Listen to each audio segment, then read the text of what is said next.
돈의 대이동이 시작됐다. 초인플레이션 시대, 살아남으려면 어떻게 해야 하나?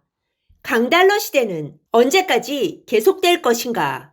지난 시간에는 김광석 씨가 쓴 긴축의 시대라는 책을 통해 앞으로 금리와 물가가 얼마나 오르게 될 것인지, 또한 환율은 어떤 방향으로 움직이게 될 것인지, 초인플레이션 시대를 맞아 돈이 어떤 곳으로 몰리게 될지를 알아보았습니다. 오늘은 한국 경제의 뇌관이라고 할 수 있는 가계부채는 얼마나 위험한지, 환율은 어디까지 오를 것인지, 그리고 집값은 얼마나 떨어질 것인지의 문제를 정리해 보겠습니다. 첫째, 현재 한국의 가계부채는 얼마나 위험한가? 그동안 세계 경제 위기는 늘 부채와 함께 찾아왔습니다. 위기란 결국 빚을 갚지 못할 때 발생하는 것이기 때문입니다. 코로나19 이후 세계 각국이 빚에 의존해 왔기 때문에 이번에도 가계부채 폭탄이 터지는 게 아닌지 불안을 느끼는 사람이 많습니다. 2021년 1분기 한국의 가계부채는 약 1,765조 원이고 2019년 말 대비 무려 165조 원이 증가해서 역대 최대의 증가율을 보였습니다. 규모만 보면 당장이라도 큰일이 날 것 같습니다. 그런데 결론적으로 이 책은 한국 경제가 위기를 맞을 수는 있지만 그것이 가계부채로 인한 것은 아니라고 말합니다. 즉, 한국의 가계부채는 엄청난 규모지만 자세히 들여다보면 별로 걱정할 수준이 아니라는 것입니다. 어째서 그럴까요? 가계부채 규모가 늘어나는 것 자체가 문제가 아니기 때문입니다. 갚을 수 있는 부채가 늘어난다면 아무 문제가 없습니다. 문제는 갚을 수 없는 부채입니다. 즉, 가계부채 문제의 핵심은 상환 능력에 있다는 것입니다. 빚이 많아도 갚을 능력만 있다면 문제가 안 된다는 것이죠. 가계부채의 부실 여부를 판단하는 지표는 은행 대출금 연체율과 부실채권 비율인데요. 가계대출 연체율은 현재 더 떨어질 수 없을 만큼 낮은 수준이라고 합니다. 2020년 0.3%에서 2021년 0.2%로 감소한 상황입니다. 게다가 전체 2,000조에 해당하는 가계부채 중에서 상환 능력이 부족한 취약차주가 짊어진 부채의 규모는 2021년 상반기 기준으로 5%밖에 되지 않으며 그 규모도 줄어들고 있다고 합니다. 2,000조의 5%면 100조 원입니다. 그러니까 한국의 가계부채 문제를 이야기할 때 전체인 2,000조가 아니라 100조 원만이 문제라는 것입니다. 그리고 이런 취약차주의 가계부채는 저소득 자영업자일 가능성이 높다고 합니다.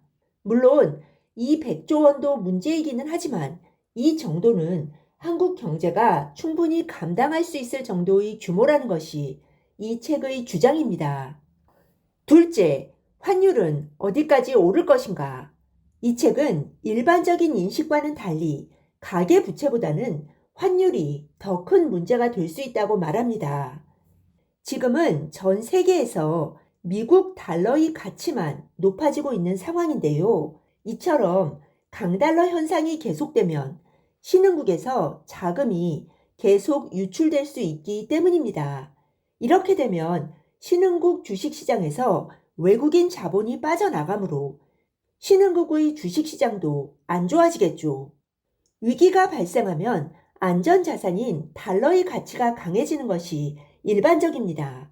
하지만 현재의 달러 강세는 러시아 우크라이나 간의 전쟁보다는 미국의 금리 인상에 의한 측면이 더 큽니다. 환율은 통화의 교환 비율이기 때문에 한 나라의 통화 가치가 올라도 시간이 지나면 다른 통화들도 비슷하게 올라서 결국에는 문제가 해결되기 마련입니다. 하지만 2022년에 미국처럼 강도 높게 금리를 인상할 수 있는 나라는 없습니다. 즉 미국은 금리를 올려도 경제가 상대적으로 양호하기 때문에 그 충격을 흡수할 수 있지만 다른 나라들은 그렇지 않습니다. 코로나19의 충격을 아직 다 극복하지 못한 나라들이 대부분입니다. 결국 미국이 금리 인상에 돌입한 이후부터는 강한 달러의 시대는 필연적이라는 뜻입니다. 특히 한국은 수출에 크게 의존하고 있는 나라여서 강달러는 큰 문제가 됩니다. 일단 달러 강세면 수출 기업에게는 기회, 수입 기업에게는 악재입니다.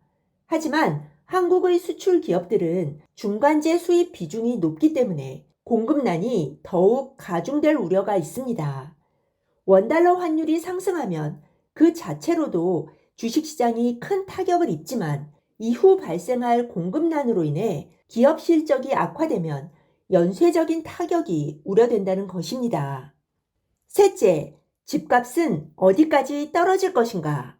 이 책은 부동산을 상업용 부동산과 주거용 부동산 두 개로 나누어 살펴보고 있습니다. 그리고 금리 인상으로 모든 자산 가격이 조정을 받지만 유일하게 회복되는 부문이 상업용 부동산이라고 예상합니다. 왜냐하면 코로나19 이후 자산 가격이 폭등하는 와중에서도 가격이 오히려 급락한 부동산이 상업용 부동산이기 때문입니다. 위드 코로나 정책으로 인해 수요와 공급이 매칭되면서 상업용 부동산, 즉 오피스와 상가는 저점을 딛고 회복될 것으로 예측하고 있습니다. 그러나 반면에 주거용 부동산은 하락 압력을 피할 수 없을 것으로 예측하고 있습니다. 금리가 상승하고 있기 때문에 매수자 입장에서는 이제 같은 집을 사더라도 대출을 받으려면 더 큰 비용을 내야 하기 때문입니다. 이 책은 이제 주택 공급이 부족했던 시대에서 공급이 부족하지 않은 시대로 가고 있다고 진단합니다. 공급이 부족할 때 이미 많은 세입자가 내 집 마련을 했고 앞으로 집값이 떨어질 것 같은데 뭐하러 지금 집을 사느냐고 생각하는 사람들이 늘어나면 수요가 위축됩니다. 지금까지는 집값이 계속 오를 것이라고 생각해서 집을 사려는 수요가 더 많았는데 앞으로 집값이 떨어진다고 생각하면 사람들은 집을 사지 않을 것입니다. 즉, 공급보다 수요가 더 빨리 감소하기 때문에 시장에서 공급이 충분해지는 효과를 낳는다는 것입니다. 게다가 실제로도 공급이 늘어나고 있다고 합니다. 2020년까지는 인허가 실적이 계속 줄어들었기 때문에 2022년까지 공급 물량이 적어지겠지만 2021년부터 인허가 건수가 다시 늘어나고 있기 때문입니다. 그러면 대략 2년 뒤인 2023년부터는 공급이 늘어나게 됩니다.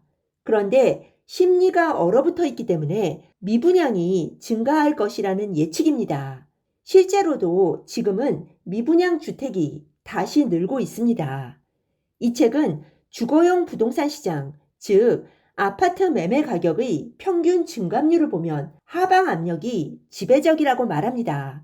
다만 집값이 절대적으로 떨어진다고 표현하지는 않고 집값 상승률이 거의 제로에 가까워질 것이라고 표현하고 있습니다. 이 책이 나온 시점이 올해 5월이고 그보다 몇 개월 전에 집필됐을 것이므로 보수적으로 표현한 것으로 보입니다.